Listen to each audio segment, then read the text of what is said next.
Julie Johnson. I'm a nutritional therapist and I am the owner of NourishMe, the health food store here in Ketchum. I'm in the kitchen at NourishMe today, right now. And we're going to talk about sauerkrauts. We're going to talk about the benefit of sauerkraut. We're going to show the girls making the sauerkraut, and then I'm going to let you know why you should be eating our sauerkraut. Let's get started. I'm going to take this one head of cabbage and I'm going to start cutting it. I'm going to cut around the center point so we don't get the rind in there. You need to cut it out.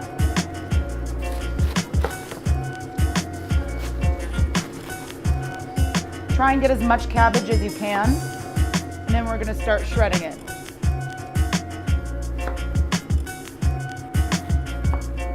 And try and do it as finely as you possibly can. The digestive process has two distinct features. One is the breaking down of ingested foods. The other is the building up of nutrients needed by the body. Lacto-fermented foods contributes to both processes. The whole digestive tract harbors a complex bacteriological flora that varies from one part to the next.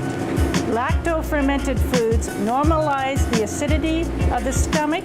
It stimulates the acid-producing glands of the stomach, and in cases where acidity is too high, it has the inverse effect. Besides mega doses of vitamin C, sauerkraut contains choline, a substance that lowers blood pressure, regulates the passage of nutrients into the blood, and aids the body in the metabolism of fats. Sauerkraut also contains acetylcholine, which has a powerful effect on the parasympathetic nervous system, reducing blood pressure, slowing heart rate, promoting calmness. The state of our intestinal flora contributes not only to the absorption of nutrients and the functioning of the intestine, but also to our ability to resist infections. Today we're doing this with cabbage, carrots, and ginger, but you can do this with anything you want. You can use red cabbage, green cabbage, garlic, onions, whatever you want you can put in your sauerkraut. Try and get your cabbage as fine as possible. It can be in longer strips, just try and get it pretty thin. So we're going to put the cabbage in the container, and we're going to put some salt on it, and we're going to start by putting 1 tablespoon of salt with 1 head.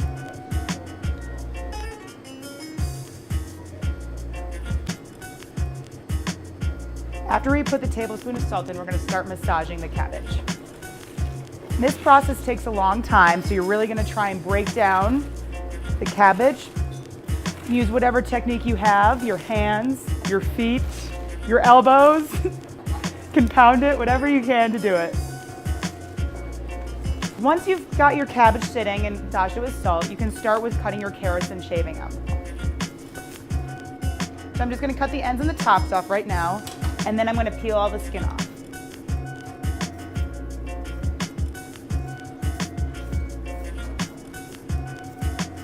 Once your carrots are nicely shaved like this, you can start chopping them, and you can chop them in whatever shape you like. If you like full moons, half moons, whatever you desire.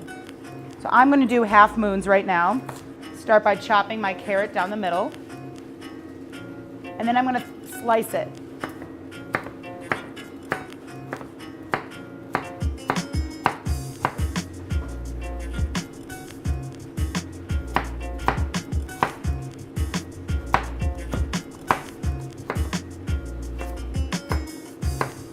Now I'm going to take the carrots we just chopped up and I'm going to put them in the clear bowl. And I'm going to add 1 tablespoon of salt.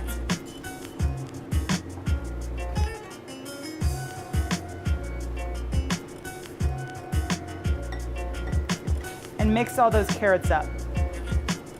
And then you can put the bowl aside next to your cabbage. Now I'm going to take our ginger and we're going to shave it. Sometimes ginger can be very hard to peel, so it might be easier for you to take it apart and peel it and try and get in all those crevices. All right, now we're going to take our piece of ginger and we are going to start chopping it up. Ginger can be pretty fibrous to cut, so you want to try and go as easy as possible. Watch your hands. Try and chop it up in as small pieces as possible. All right. So as soon as you get your ginger to the consistency you like it, you can take it and you can put it within your carrots and massage it. Make sure it's all spread up.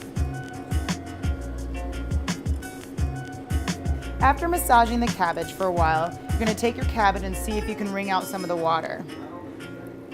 You want to have a good liquid content to it. You want to make sure that there's also some liquid at the bottom of your container. After you're done massaging, you're going to take your carrots and ginger and combine it with the cabbage. Make sure you get all the liquid and the salt and the ginger in the cabbage. Take a couple of seconds and mix it all together. Make sure all the flavors come together and all the salt. And then you're going to take a container like this, and you're going to take your cabbage concoction and you're going to start packing it in. You want to make sure that you're able to get all the water and liquids into the container. It's a really important part of the process. Then you're going to start pounding it down like this so you can make sure it's all compacted. And you don't want any air to be in there. That's why we start pounding it down.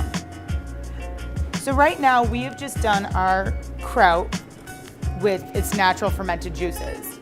You can also use something called whey to help speed up the process of fermentation. So you want to make sure you're pounding it all down, no air, and lots of liquid. If there's any leftover liquid, you want to pour it into the container. You get all the cabbage in there, all the ginger. Pound it down, and you want to see where your water content is. So we have a pretty good water content right now. It's pretty high. And you want to make sure that the kraut is covered completely by liquid.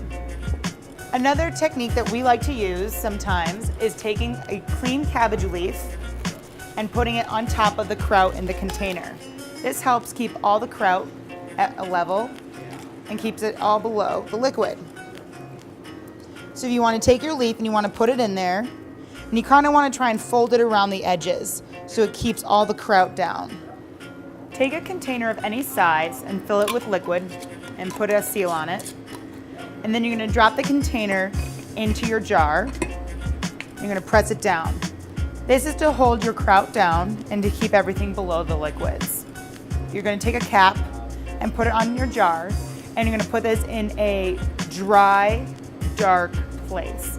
Because we have not used whey in this kraut, I would typically wait 7 to 10 days. If we were to use whey, I would normally wait around 5 days and do a little taste test to see how it tastes. Another thing you want to make sure not to do is you do not want to refrigerate the kraut right now, because this is how it ferments. If you were to put it in the refrigerator right now, it would stop fermenting.